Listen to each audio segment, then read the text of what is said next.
Everybody, welcome back. So what I want to talk about today is what are the rules of ownership? I know I mentioned several times the word copyright. Just because you decided to use an AI system to help you write your next book, it doesn't automatically enable you to hold the copyright to that. The ownership might not even be to you. So what am I talking about? Well, there are a lot of opinions and rules and legal things about who, if anyone, can own a copyright to any AI-generated content. What I'm going to talk about now are specific decisions by specific organizations about that question. One common theme among all of them is that a machine cannot own anything, including a copyright. Ownership is evidently something humans have. So this sentiment stems from probably the United States Copyright Office. Its view, in its view, it's well established that copyright can protect only material that's the product of human creativity. Most fundamentally, the term author, which is used in both the Constitution and the Copyright Act, excludes non-humans. So consistent with the office's policy, the office being the Copyright Office, policies described above, applicants have a duty to describe and disclose the inclusion of AI-generated content in a work submitted for registration and to provide a brief explanation of the human author's contributions to the work. Further, the office states, in the office's view, it is well established that copyright can protect only material that is the product of human creativity. Yikes. Most fundamentally, the term author, which is used in the Constitution and the Copyright Act, that's a pretty heavy-duty phrase. It excludes non-humans. The office's registration policies and regulations reflect statutory and judicial guidance on this issue. In its leading case on authorship, the Supreme Court used language excluding non-humans in interpreting Congress's constitutional power to provide authors the exclusive right to their writings. The Supreme Court. Now that's pretty clear. But then others, such as the European Union, seem ready to stretch the definitions a bit to allow for some interpretive slack, I'll call it. They say ChatGPT cannot own what it writes as it is just an artificial intelligence. However, it elaborates answers from the information that has gathered in its database and therefore is creating a new answer, even if it's based on an existing piece of information. This new answer may be protected by copyright, but this depends on whether it can be considered as a work in the first place, something expressing the creative choices of its author. So for now, it seems that artists, creators who use AI to support their creative processes may be able to claim ownership of the work if it reflects their choices and creativity, according to the EU. On the other hand, a generic command such as write a love song would end up in ChatGPT generating a love song text without any real creative choices originating from the user. In such cases, the existence of copyright of a work in the sense of copyright law is quite doubtful. So here's what Ingram Sparks, the publishing company, has to say. And I'll give you the link to this information. Ingram Sparks takes a necessary stand to uphold the integrity of and reduce bias against independently published works. To align with our industry's needs or content integrity, we will need to actively remove content from our catalog that is deemed unsuitable according to the criteria specified below. So they're going to take you right out of their catalog if they find out any of this. Included in the listed 9 types of documents that will be refused by Ingram Sparks is content created using automated means, including but not limited to content generated using artificial intelligence or mass-produced processes. We will not accept content that is freely available on the web unless you're the copyright owner of that content and you can prove it. Note that requirement that you be the copyright owner of the content. This could be a problem. Now, according to the U.S. Copyright Office, on the one hand, The content must be the product of and created by a human. Otherwise, there is no copyright available. Therefore, it will be refused for publication by Ingram Spark.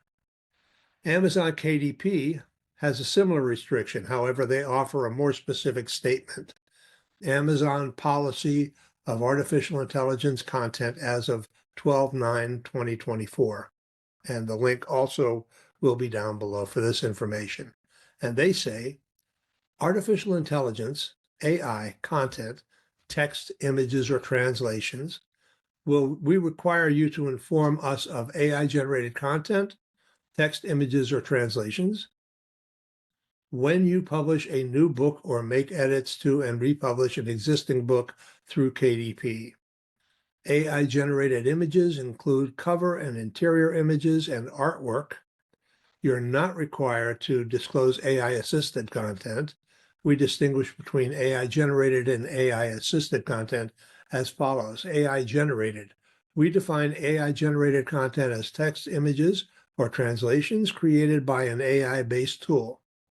If you used an AI-based tool to create the actual content, whether text, images, or translations, it's considered AI generated, even if you applied substantial edits afterwards, even if you went in and rewrote it in your own words.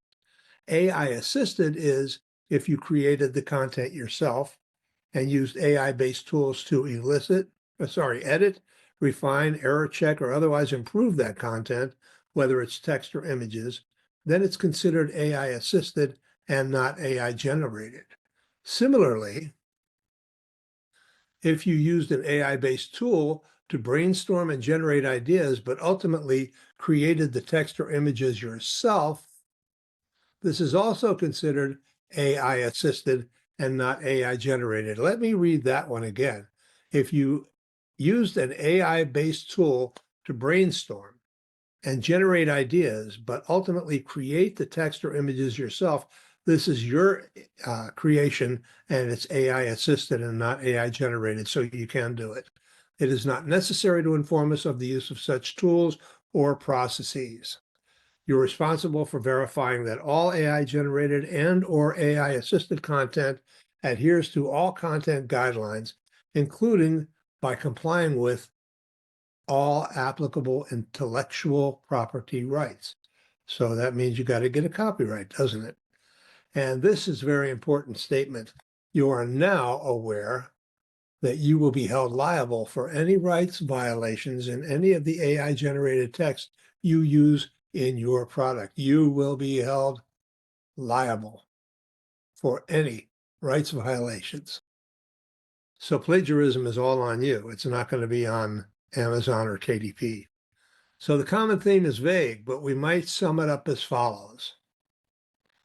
As a writer, you have the right to employ various means and persons to assist you in your efforts to make your works the best they can be.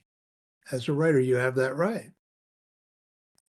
In the event you use AI assistants to edit, research, etc., you might not be restricted from holding the copyright to that work. So here we can do, AI can help us to do editing and research. These are great uses for these tools, and we're going to go into that in a lot more detail later on. It depends on where the initial creation point rests. If you came up with the ideas, outlined the story arc, and asked AI to create any outlines, even drafts of your ideas, it must be at your request and the product of your creation, by the way, then you may have the ability to hold copyright to that work, but you must be open and notorious about the fact you employed the AI to create any of the ideas or the story yourself. And you should be acutely aware that the interpretation of copyright laws might one day exclude you from owning copyrights to your own works if you're not careful. You write the book, you get it out there, you apply for and you get a copyright, and then some clerk goes through and says, this kind of smells like it's been AI generated, and they run a few tests on it and they find out, in fact, it was, you might lose that copyright, and that could be very costly. Okay, so you have to be careful about that. I want you to hear this very clearly. I said I'm not going to tell you how to do the job you want to do. I'm not going to tell you how to do what you want to do. I'm not going to tell you what kind of an author you want to be, whether you want to use AI or not use AI. I only want to tell you that if you do use AI, there are restrictions and there are ways to go about it and ways to not go about it. I am not an attorney. This is not legal advice. This is only the things that I'm stumbling over as I go out to research what is AI and how can it help or hurt my writing. And then I'm passing that on to you. So if you like it, hit the like and subscribe buttons down below. Please give me your comments or questions in the text in the area provided below, and I'll be looking forward to the next time we get together. Thanks a lot.